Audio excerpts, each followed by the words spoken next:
Parakang, makhluk mistis dari Sulawesi Selatan yang dipercaya dapat berubah wujud. Tahukah kalian tentang parakang atau pernahkah kalian mendengar kata parakang? Sebelum membahas tentang parakang, like, share, dan subscribe dulu ya videonya.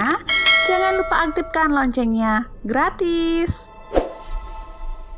Dari sekian banyak cerita mistis dan kisah-kisah legenda yang tersebar luas di Indonesia, beberapa di antaranya telah menapaki sejarah panjang.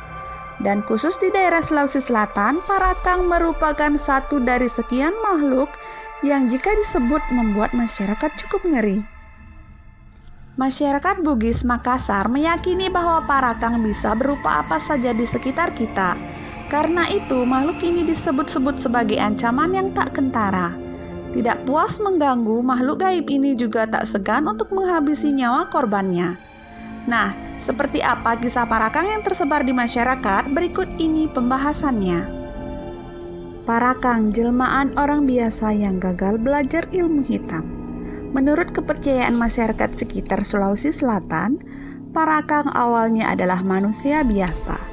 Manusia tersebut dikatakan menempuh ilmu hitam tertentu seperti pesugihan dan sejenisnya.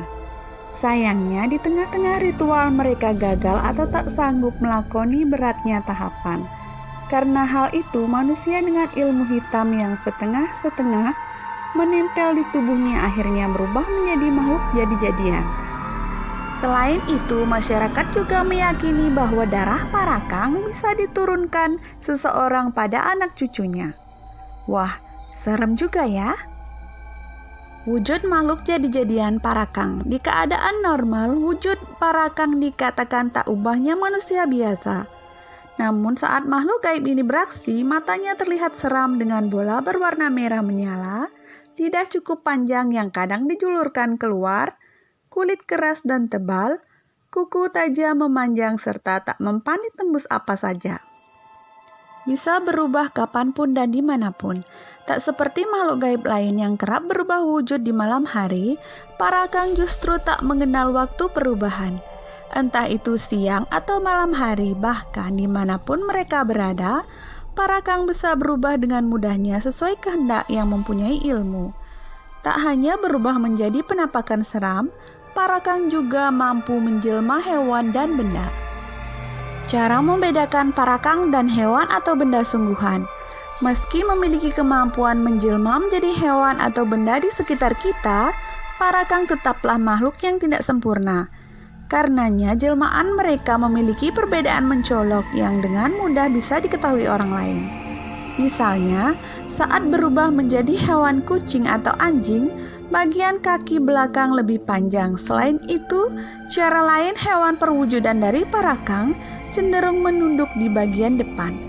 Namun saat berubah menjadi pohon, bentuknya terdiri dari 2 ranting saja yang merupakan perwujudan dari kedua tangan manusia. Korban yang diincar parakang. Berdasarkan kisah turun-temurun yang diceritakan, parakang mengincar mereka yang berada di ambang kematian. Tujuannya untuk menghisap organ dalam seperti usus, hati, dan lain sebagainya. Anak-anak dan orang tua yang dalam kondisi sekarat konon didatangi oleh parakang. Selain itu, ibu hamil yang mengandung janin dianggap sebagai mangsa dengan makanan segar di dalam perutnya. Cara mengalahkan parakang. Selain bisa tampil menjadi wujud menyeramkan, bahkan menjadi benda atau binatang aneh, parakang katanya juga memiliki kekurangan. Konon, makhluk jadi-jadian ini bisa menghilang saat hanya dipukul sebanyak 1 kali. Sebaliknya, memukulnya lebih dari sekali justru tak berpengaruh. Karenanya, pukul sekali saja. Setelah terpukul sekali, maka jasad mereka dikatakan akan meninggal. Orang pedalaman Sulawesi Selatan umumnya paham jika tiba-tiba ada yang meninggal di rumahnya tanpa sakit, bisa jadi mereka adalah parakang yang terkena pukulan tunggal. Sebab dalam prakteknya, parakang hanya jiwanya yang berkeliling mencari mangsa. Namun jasadnya ditinggal di rumahnya sendirian. Saat jiwa gentayangan dipukul, maka jasadnya spontan akan kesakitan dan binasa. Saking terkenalnya kisah tentang parakang, terhitung sudah kali kedua makhluk gaib ini dijadikan film. lingkup lokal dan nasional. Konon makhluk ini masih tetap ada hingga sekarang di daerah perkampungan dalam Sulawesi Selatan. Sebab saat akan meninggal, para kang akan menurunkan ilmunya pada seseorang sebelum dirinya mati. Jika tidak, kematiannya akan sangat menyengsarakan. Hal inilah yang membuat para kang secara turun-temurun tak pernah benar-benar hilang. Nah, demikianlah tentang kisah para kang makhluk mistis dari Sulawesi Selatan yang sangat meresahkan masyarakat. Semoga video ini bermanfaat. Sekian dan terima kasih. Jangan lupa like, share, dan subscribe.